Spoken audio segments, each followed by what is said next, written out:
recruitment too is a part of the business. That also is the part of the business. If you want to earn money, you need a big team. నేను డబ్బు సంపాదించాలంటే పెద్ద team కావాలి. పెద్ద team ఎలా అవుతుంది? ఎక్కువ joining చేసుకుంటే పెద్ద టీం అవుతుంది. కరెక్టేనా? పెద్ద టీం కావాలంటే పెద్ద జాయినింగ్ చేసుకోవాలి. How do increase the team size? Team size ఎలాగ ఇంక్రీజ్ అవుతుంది? కొత్త జాయినింగ్ వస్తే టీమ్ సైజు ఇంక్రీజ్ అవుతుంది. We need more people to consume this product. ఇప్పుడు 10 మంది ఉంటే 10 మంది వాళ్ళు 10 మందికి ఇస్తారు. 100 పీపుల్ ఉంటే 100 పీపుల్ ఇస్తారు. So that's the thing. ఎంత పెద్ద టీం ఉందో అంత ఎక్కువ కథలు స్టార్ట్ అవుతుంది. 100 పీపుల్ 100 స్టోరీ తీసుకోవచ్చు కదా. 100 పీపుల్ 10 పీపుల్ ఇస్తే అంత కథలు స్టార్ట్ అవుతుంది. అందుకోసమే మనకి ఇప్పుడు నేను ఈ కంప్లీట్ మీరందరికీ నేను ప్రొడక్ట్ ఇవ్వాలంటే నేను ఒకటే ఇవ్వటానికే అవుతుంది. నేను మీరందరికీ ప్రొడక్ట్ ఇవ్వాలంటే నేనేం చేస్తాను? ఈ లైన్లో శ్రీనిసార్ని తీసుకుంటాను. శ్రీనిసార్ని తీసుకొని శ్రీనిసార్ ఏం చేస్తానంటే వీళ్ళందరికీ అతను ప్రొడక్ట్ ఇస్తాను. ఇక్కడ మేడంని తీసుకుంటాను, ఈ లైన్కి మేడం చేస్తాను. అలాగే ఎవ్రీ లైన్లో ఒక్కొక్క అతన్ని రిక్రూట్ చేసుకొని వస్తాను. అతని లైన్లో అతని నేబర్స్ అతని రిలేటివ్స్కి అతను ప్రొడక్ట్ ఇస్తాడు. నేనే ఇస్తాను అవును. మీరందరికీ ప్రొడక్ట్ వెళ్ళాలంటే మీరందరిలో ఎక్కువ జాయినింగ్ వస్తే మీరందరికీ ఇస్తాను. సో మీరందరినీ కవర్ చేయాలంటే నేను కొత్త జాయినింగ్ తీసుకోవాలి. నా టీం పెరిగితే మాత్రం మీరందరూ ఈ ప్రొడక్ట్ని తీసుకోవచ్చు. It is not about 1 person. ఇది ఈ బిజినెస్ నేను ఒక అతనే బిజినెస్ చేస్తాను, 24 hours చేస్తాను, వీళ్ళందరికీ ప్రొడక్ట్ చేయాలి, day in and day out బైక్లో తీసుకొని ప్రొడక్ట్ ఇస్తాను కాదు.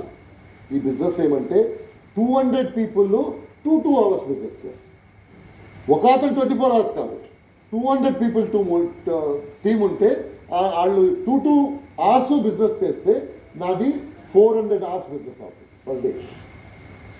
సో ఆల్వేస్ పెద్ద టీం ఉంటే చాలా పెద్ద బిజినెస్ జరుగుతుంది, చిన్న టీం ఉంటే జరగదు. ఇప్పుడు ఇది టెస్టిమోనియల్ చెప్తారు కదా, నేను వచ్చేసి 1 year అయింది, నేను 40,000 సంపాదిస్తున్నాను, నెక్స్ట్ ఇయర్ నేను 80,000 సంపాదిస్తాను, నెక్స్ట్ ఇయర్ నేను 3 lakhs సంపాదిస్తున్నాను అని చెప్తారు కదా. ఎలాగవుతుంది? ఒక అతని చేయవచ్చా? అతను ఏం క్యాల్కులేట్ చేస్తాడు? ఫస్ట్ ఇయర్ నేను ఉంటాను, ఫస్ట్ ఇయర్లో 30-40 పీపుల్, ఫస్ట్ మంత్లో 30-40 పీపుల్ జాయిన్ అవుతారు, సెకండ్ మంత్లో అగైన్ జాయిన్ అవుతారు. ఎలాగెలాగా నా టీం పెరుగుతుందో అలాగలాగా నా ఇన్కమ్ పెరుగుతుంది. ఇట్ ఈస్ నాట్ అబౌట్ ఇప్పుడు కొత్త వాళ్ళు అనుకుంటున్నారు ఎలా చేస్తారు వీళ్ళు. అతను ఏం చెప్తాడు? నేను ఇప్పుడు వచ్చేసి 1 year అయింది, 50,000 సంపాదిస్తున్నాను, నెక్స్ట్ ఇయర్ నేను 1.5 lakhs సంపాదిస్తాను అంటాడు. ఆలోచన చేస్తారు ఎలాగిది, ఇతను ఒకటే ఉన్నాడు, ఎలాగ 1.5 lakh ఉన్నాడు. ఇతను ఇతను చెప్తున్నాడంటే నేను 50,000 సంపాదిస్తున్నాను, నా దగ్గర ఒక చిన్న టీం ఉంది, నా టీమ్ సైజ్ పెరుగుతుంది నెక్స్ట్ ఇయర్, అందుకే నేను 1.5 lakhs సంపాదిస్తాను. ఇట్ ఈస్ నాట్ అబౌట్ నేనే చేస్తాను. సో క్వశ్చన్ ఈజ్ మీరు ఎంత ఎక్కువ డబ్బు సంపాదించాలో అంత టీమ్ సైజ్ పెరగాలి. టీమ్ సైజ్ పెరిగితే మీ ఇన్కమ్ పెరుగుతుంది. ఇంకా ఇప్పుడు చాలా పెద్ద టీం వాళ్ళు పెద్ద చెక్ వాళ్ళది ఇన్కమ్ ఎలా పెరిగింది? వాళ్ళే 24 hours 48 hours పని చేస్తున్నారు, వాళ్ళు 12 hours 13 hours 15 hours పని చేస్తున్నారు. బట్ వాళ్ళ టీంలో చాలా మంది ఉన్నారు 10 hours పని చేస్తున్నారు.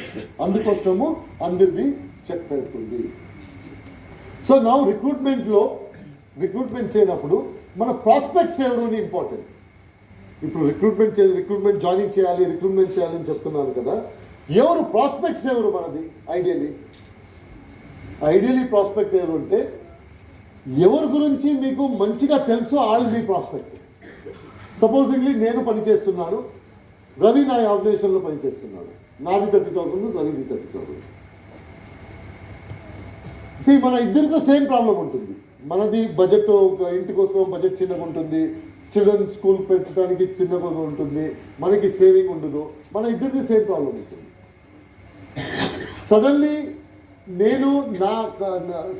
నేను రవిని రిక్రూట్మెంట్ చేయడానికి నాకు రవి ప్రాబ్లం తెలుసు. నేను రవి దగ్గర వెళ్తాను, చూడు నాకు నా ఇంటి చేంజ్ చేయాలి, బట్ నా దగ్గర ఎక్స్ట్రా బడ్జెట్ లేదు, నా చిల్డ్రన్ని మంచి స్కూల్కి వెళ్ళాలి, నా దగ్గర ఎక్స్ట్రా బడ్జెట్ లేదు, నాకు ఒక బిజినెస్ దొరికింది, వితౌట్ ఇన్వెస్ట్మెంట్ వాళ్ళు నాకు బిజినెస్ ఇస్తారు, నేను ఆ బిజినెస్ చేసేసి నేను డెఫినెట్లీ డబ్బు సంపాదించేసి ఇదన్నీ ఖర్చుని నేను ఆదాయం ఖర్చుని బ్యాలెన్స్ చేసేస్తాను, కావాలంటే నువ్వు రావచ్చు, ఎందుకంటే నువ్వు ఈ ప్రాబ్లం ఉంది, నీ దగ్గర వేరే ఏం ఐడియా ఉంది, నీ దగ్గర ఈ ప్రాబ్లం సాల్వ్ చేయడానికి వేరే ఏమైనా ఐడియా ఉందా? లేదు కదా. నా దగ్గర ఒక ఐడియా ఉంది, ఆ ఐడియాని నేను వాడుతున్నాను, నువ్వు వాడు. ఎందుకంటే రవి గురించి నాకు తెలుసు, అందుకే చెప్పొచ్చు. ఇప్పుడు రవి గురించి నాకు తెలియదంటే నేను చెప్పడానికే అవుతాను, రవికి చెప్పడానికే అవుతాను. అందుకోసము మన ప్రాస్పెక్ట్ ఎవరంటే ఎవరి గురించి నాకు మంచి డీటెయిల్స్ తెలుసో వాళ్ళు నా ప్రాస్పెక్ట్. ఇక థర్డ్ పార్టీ దగ్గర వెళ్తే థర్డ్ పార్టీ గురించి మీకేం తెలీదు, మీరేం సొల్యూషన్ ఇస్తారు? ఇప్పుడు రవి ప్రాబ్లం నాకు తెలుసు, ఎందుకంటే నా ప్రాబ్లమే రవి ప్రాబ్లము, రవి ప్రాబ్లమే నా ప్రాబ్లము. ఇప్పుడు రవి ప్రాబ్లంకి నేను సొల్యూషన్ నా ప్రాబ్లంకి సొల్యూషన్ తీసుకుంటున్నాను, సేమ్ సొల్యూషన్ రవికి ఇస్తాను నేను. That is one thing. Second thing is రవిని నేను ఇల్లు ఫోన్ చేస్తున్నా. రవిది 30,000 శాలరీ, నాది 30,000 శాలరీ. నేను ఒకరోజు కొత్త బైక్ తీసుకొస్తాను. రవి నన్ను చూస్తున్నాడు, కొత్త బైక్ వచ్చింది, డ్రెస్ చేంజ్ అయింది, వాచ్ కొత్తగా వచ్చింది, లైఫ్ స్టైల్ కొద్దిగా చేంజ్ అయిపోయింది. ఇప్పుడు నేను అతను అక్కడ చిన్న హోటల్లో టీ తాగటానికి వెళ్తున్నాము. ఇప్పుడు ఏం చెప్తున్నానంటే ఈ హోటల్ పెద్ద హోటల్కి వెళ్తాము, పెద్ద హోటల్ 20 రూపీస్ వెళ్తాం. అన్ని చేంజెస్ చూస్తుంటాడు రవి. బిఫోరు చూసాడు నన్ను, ఆఫ్టరు చూస్తున్నాడు. సో బిఫోరు ఆఫ్టరు చూస్తే నన్ను, ఇప్పుడు రవి దగ్గర నేను వెళ్తాను, రవి నేను 1 వీక్ లేను, నా పని కొద్దిగా చూసుకుంటావా అంట. ఎక్కడ వెళ్తున్నావు అన్న? సింగపూర్కి వెళ్తున్నాను. సింగపూర్ అంటాను. సింగపూర్ ఇలాగా పార్ట్ టైం ఏమో చేస్తున్నాను, తీసుకెళ్తున్నాను. పార్ట్ టైం ఏమో చేస్తున్నాను, తీసుకెళ్తున్నాను. అండి నీ డబ్బు పెట్టారు లేదా? లేదు వాళ్ళే చేస్తాను. రవిది ఓపెన్ అవుతుందా లేదా? ఇలా చేస్తున్నాను. కొత్త బైక్ తీసుకొస్తాను. కొత్త బైక్ తీసుకున్నాను. రవి నేను 5 years కూడా ముందు సేమ్ కనెక్టింగ్ హోండా తీసుకున్నాం, ఇద్దరు అదే అడ్జస్ట్ చేస్తున్నాం. ఇప్పుడు నేను కొత్త బైక్ తీసుకొస్తాను. రవి అంటాడు, ఎక్కడి నుంచి తీసుకొచ్చావురా కొత్త బైక్ అంటారు. పార్ట్ టైం చేస్తున్నాను కదా, ఇంట్రెస్ట్ వస్తుందా లేదా? ఇప్పుడు నేను అంటాను, ఈ ఇన్వెస్ట్మెంట్ ఎక్కడ చేయాలి? ఎక్స్ట్రా డబ్బు ఉంటే ఏ మ్యూచువల్ ఫండ్లో చేయాలా, బ్యాంక్లో పెట్టాలా? నేను రవిని అడుగుతాను.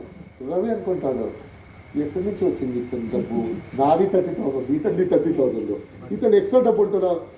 ఎక్కడి నుంచి వచ్చింది ఎక్స్ట్రా డబ్బు అంటే, పార్ట్ టైం ఏమో చేస్తున్నాను కదా, అది చెక్ వస్తే ఉంటుంది. రవి ఉంటే ముందే కూర్చుంటాడా? రవి అడుగుతారు, ఏం చేస్తున్నావు చెప్పుకుంటాడు.